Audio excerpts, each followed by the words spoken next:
YouTube above average Cody here, coming at you with a video that I said I was never going to do again, but today we'll be going over my Halo Infinite controller settings here for 2025.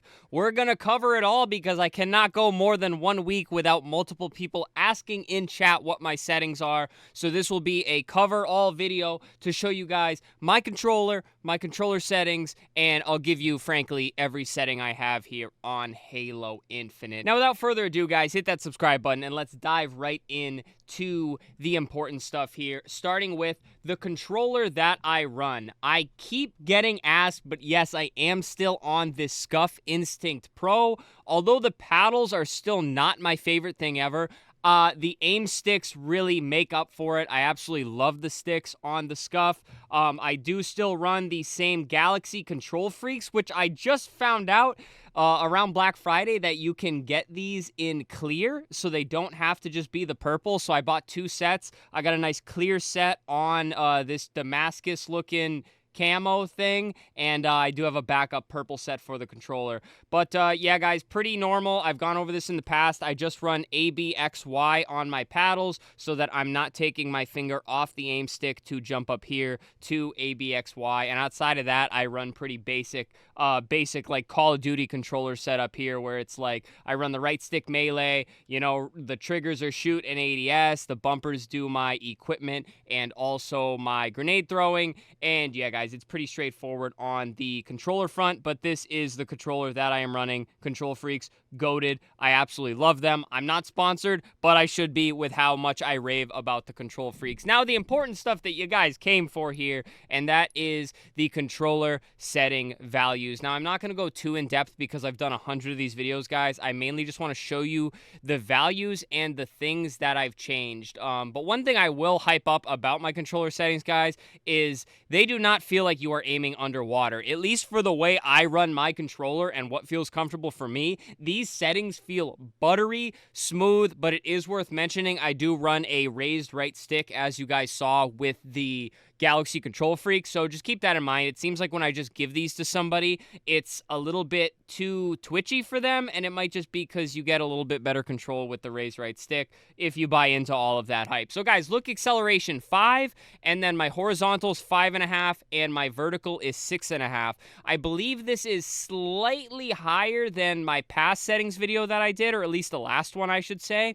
because I think I was running 4.5, 5.5, I'm not mistaken. But the little stint I ran on Black Ops 6, I came back to Halo and I'm like, wow, this is feeling kind of slow. So I upped a little bit, and honestly, it's been feeling pretty cracked for me. I'm able to turn a lot faster with the 5 look excel, and the 5.5, 6.5 is just like the perfect sweet spot for me, where it feels fast where I want it to, but it's still slow enough where I can really control the right stick movements. But obviously, I've been on this game for 3 years, so if I can't control my right stick movements by now, I think it's completely chalked.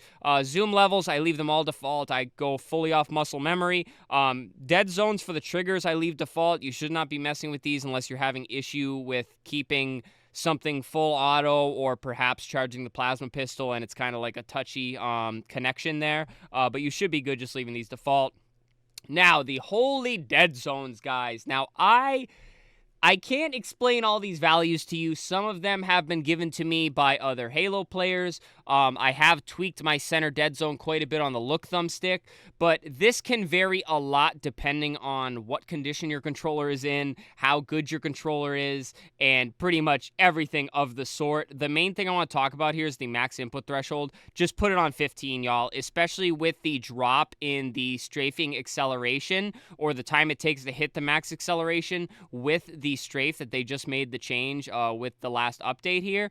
Put the max input threshold on 15. This is going to make your left stick register the max like push of it the quickest possible. If you put it to 0, it kind of expands that acceleration curve, so you're going to want that on 15 just to give you that little fraction, a little bit of a second that probably doesn't really affect too much.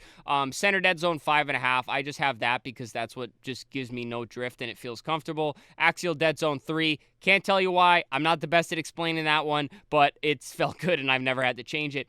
Now, what I'm talking about when I say I tweaked my center dead zone on the look thumbstick, guys, I actually have it on 2. I could run 0 with no drift on the scuff, but I actually run it this way because it gives me that little tiny window where I have to move the stick further to make those kind of touchy aim movements here. And a lot of people don't really think about dead zones as something to help your aim per se. Even when I first started playing, I always wanted this as low as possible, but as I learned, that's really not the case, because if you give yourself that little bit larger center dead zone, when you're moving the stick, every little teeny tiny movement on the right stick isn't going to be picked up because you have that center dead zone where you're moving the stick and it's not registering the input, right? So if you make a slightly bigger circle, those immediate little twitchy movements don't get picked up, and you have to move the stick a little bit further to get it to pick up that movement because you're pushing the stick outside of that dead zone.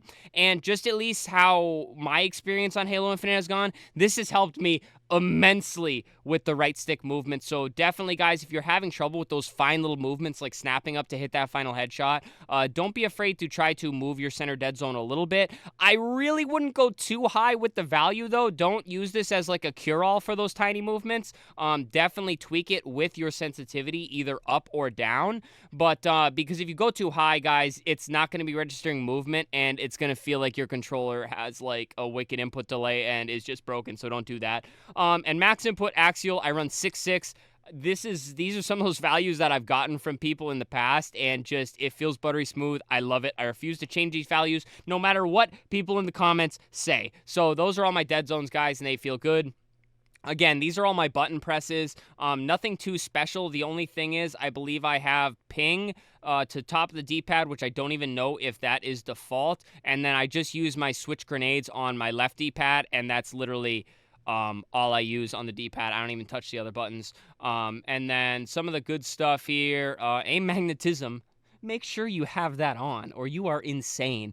Zoom reset behavior, I like legacy. Step jump on always, auto clamber off, maintain sprint on for those jumps like pizza jump on streets there. Hold to sprint off, hold to zoom on, and hold to crouch on because it's a lot less button presses if you're trying to throw in some crouches into your strafes there. And now, guys, I'm going to run through a lot of the other stuff that everybody asks about, because anytime I leave out a setting, there will be a comment immediately saying that I missed something. And hilariously enough, Halo appears to have reset my settings, so we're going to go through and I will show you what I normally run them at. So field of view is 110, guys, and I only noticed because I see my VRAM here is actually over the ideal. So 110 FOV, I used to swear by 97, guys, but when I went up to 110, I tried a few values around it. 120 just feels like a little too much for me, but the game feels faster. My aim feels like moving the cursor around feels a lot faster, and I just really like it. It's been working for me.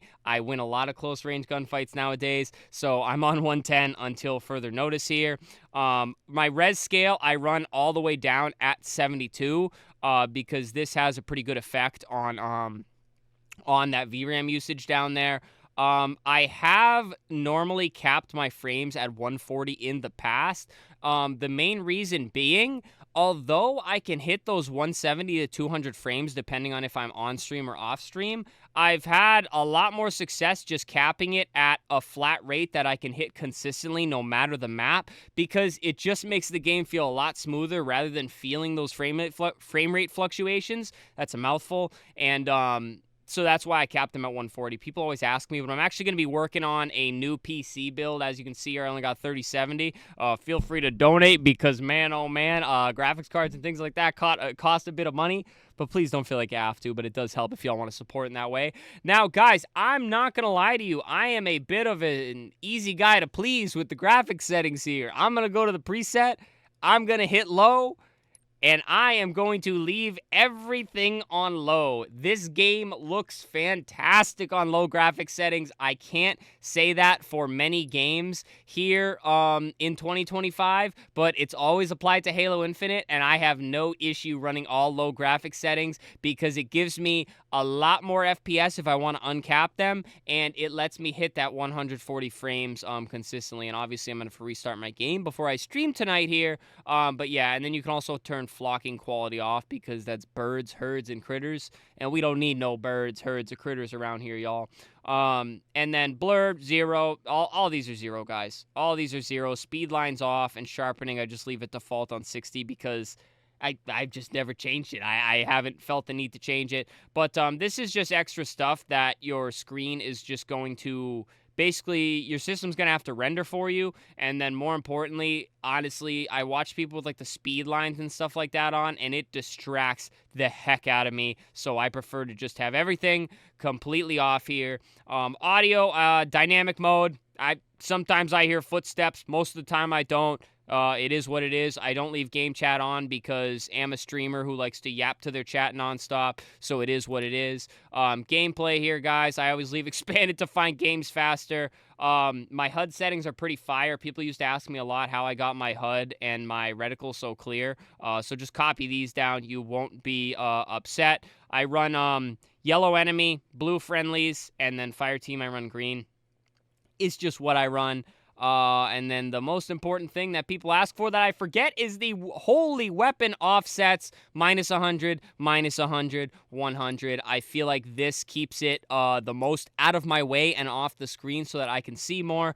This is honestly personal preference, but this is just what I run. I run the same for all of them, guys, and I think that pretty much covers everything that you guys could possibly want to see here in a controller settings video. So, guys, that is it. My controller settings for 2025. Not much has changed, but people keep asking, and I hope that covers everything. If I missed something, feel free to ask down below in the comments, y'all. So, guys, hit the subscribe button here. We're back on the Halo Infinite grind. We placed a whopping Platinum 5 in rank this season, which is criminal, but we have been climbing and winning a lot of games as of recent, still getting +8s here in Diamond 3, so hopefully we can maybe, just maybe, try to touch Onyx. So guys, hit that sub button, leave a like on the video, please. Leave a comment down below. What did I miss? What are you running for controller settings? Am I crazy with any of the settings I run? Let me know. And then, of course, guys, channel memberships and super thanks. If you'd like to support in that way, I am actually working on a new PC build for the new stream room to hopefully improve the quality of the product that I'm putting out to you guys here. So, guys, please don't feel like you have to, of course. But that does it from me. Hopefully you guys enjoyed the 2025 settings video. It's been quite a while. I can't even remember when my last one was. And I actually haven't even done a full-length video in a while. So it's really good to be back to that. But guys, I appreciate you. I love you. And most importantly, stay happy and healthy. And stay tuned for the next video, y'all.